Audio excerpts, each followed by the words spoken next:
কুরবানি।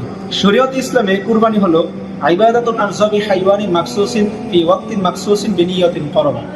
আল্লাহ তাআলাকে সন্তুষ্টি করার লক্ষ্যে সওয়াব হাসিলের উদ্দেশ্যে নির্দিষ্ট দিনে বিশেষ কিছু প্রাণী জবাই করাকে কুরবানি বলা হয়।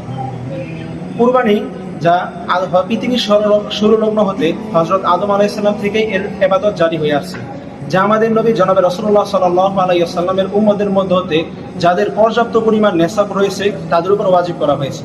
এখন প্রশ্ন হলো যে পর্যাপ্ত পরিমাণ নেসাব কতটুকু? যদি কারো কাছে 52.5 ভরি রূপা এবং 7.5 ভরি স্বর্ণ থাকে তাহলে তার উপর কুরবানি ওয়াজিব হবে। এখন যদি কারো কাছে রূপা, স্বর্ণ এবং নগদ টাকা এই তিনটার সমন্বয়ে যদি 1,60,000 টাকার মালিক সে হয় তাহলে তার উপরও কুরবানি ওয়াজিব হবে।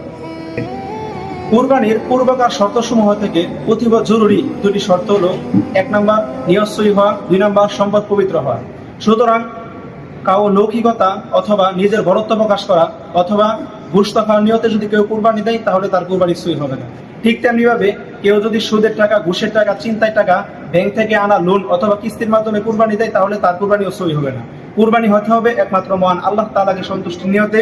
যদি মহান আল্লাহ তাআলাকে সন্তুষ্টির নিয়তে কুরবানি হয় তাহলে আমরা ওই হাদিসের মেজদাক হয়ে নিজের সৌভাগ্যবান হতে পারবো, যে হাদিসে রাসূল সাল্লাল্লাহু আলাইহি ওয়াসাল্লাম বলেন যে বিকুল্লি শাআরাতিন হাসানা, প্রত্যেকটা পশমের বিনিময়ে একটি করে সওয়াব দেওয়া হবে। সুবহানাল্লাহ। আল্লাহ তাআলা আমাদেরকে আল্লাহ তাআলার জন্য কুরবানি দিয়ে ওই সওয়াব হাসিল করার তৌফিক দান করুন। আমিন।